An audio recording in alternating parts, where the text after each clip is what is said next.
نمشي معك مباشره. كاين عندنا جوج ديال الحالات التحكيميه كل شيء تيتكلم عليها، وحده في الماتش ديال النادي المكناسي مع الجيش الملكي، وحده في الماتش ديال النهضه البركانيه مع فريق اولمبيك اسفي. يعني نبداو معك بالماتش ديال النادي المكناسي مع الجيش الملكي. في الوقت بدل الضائع البارح فريق النادي المكناسي سجل هدف اللي هو الهدف الثالث، ولكن بعد العوده الى غرفه الفار اللي كان فيها عبد المنعم بسلام وعبد الحق المستغفر اللي تكلموا مع الحكم نوف النشيط اللي مشى شاف اللقطه والغى الهدف ديال النادي المكناسي. جمهور ديال النادي المكناسي ولا كذلك صحافه ولا بزاف محللين تيقولوا بان الهدف مشروع. انا اليوم نبغي نعرف الراي ديالك كمدير المديريه المركزيه للتحكيم، الانتربريتاسيون ديالك لهذه اللقطه هذه.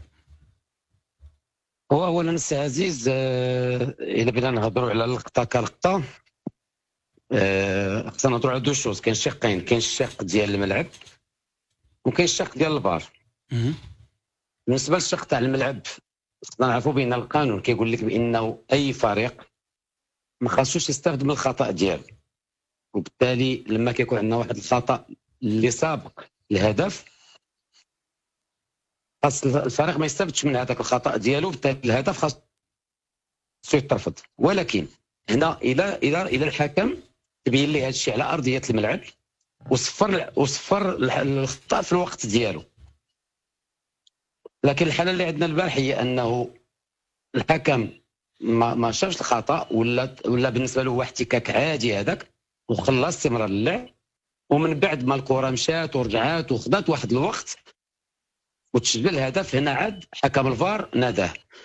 هنا غيخلينا نهضروا على واش البروتوكول الفار تحترم، واش البروتوكول الفار سيتادير عنده الحق انه يدخل في هذه الحاله وينبه الحكم باش يجي يشوف الحاله دوزيام فوا وياخذ قرار اللي هو اما التاكيد تاع الهدف ولا رفض الهدف. هنا الحكم تاع الفار غلط. علاش؟ باسكو عندنا في الفار دير ان اللاعب ارتكب واحد الخطا مباشره استفد من الخطا ديالو جاب هدف. ماشي هي الحاله اللي عندنا البارح. الحاله هي انه الكره مشات وجات وهذا وخدات واحد الوقت، وبالتالي ما كانش على حكم الفار انه ينادي على الحكم لان تبدلات ولات ان دوزيام اكسيون. وبالتالي الى نهضروا على البروتوكول الفار الهدف مشروع، ولكن لما نادى على الحكم باش يجي يشوف اللقطه، الحكم هنا كياخذ قرار حسب سوا ديزون. الا بغينا نديروا لنا شويه درك شنو اللي صحيح هو انك دير بروتوكول الفار. خاص الفار ما يتدخلش، هذا هو الصحيح. فات الوقت. اذا الهدف كان خاصو يتحسب، سويت لافار.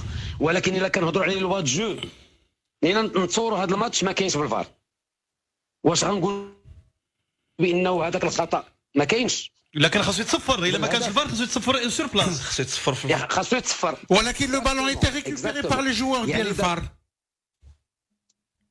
هادشي اللي شرح ريكوبيري سي بارابور للبروتوكول دو الفار، ولكن بروتوكول لي لوا دو جو نو. داكشي علاش كنقولوا دابا في التقدير ديالنا حنا بانه المشكل اللي كان وقع هو انه الحكم تاع الفار غلط في المنادات على الحكم، لانه تبدلات لاكسيون تعطلات بعدا. لانه حتى في هذه الاي بي بي سي كوا لا لوجيك ديالها. لا لوجيك ديالها هي انه لما كيترك واحد الخطا، واش الفريق الخصم استطاع انه يرجع ليه ليكيليبر ديفونسيف ديالو ولا لا. هنا الا ردينا البال بانه اللقطه مشات وكانت قذفه ورجعات، الجوار تاع الجيش كلهم رجعوا في ليكيليبر ديالهم ديفونسيف. وبالتالي كما قلتي واحد الفتره كاع كاين واحد اللاعب ولا جوج لمسوا الكره تاع الجيش واخا ما كانتش واحد لا بوزيسيون اللي هي كبيره. وبالتالي هنا نورمالمون اللي خاصو يدار هو خاصنا ما نناديوش على الحكم ونقبلوا المشروعيه ديال الهدف تاع النادي المكناسي. الثانيه في اللقاء ديال النهضه البركانيه مع اولمبيك اسفي تقريبا في الدقيقه 23 كنظن المساوي مع ساماكي في لقطه اللي حتى هي دارت بوليميك ديال واش كاين بينالتي لفريق اولمبيك اسفي ولا لا، في لقطه اللي ما تدخلش فيها او دخل فيها غرفه الفار وما نادوش على الحكم. بوسليم ما ناداش على القزاز باش يمشي يشوف اللقطه.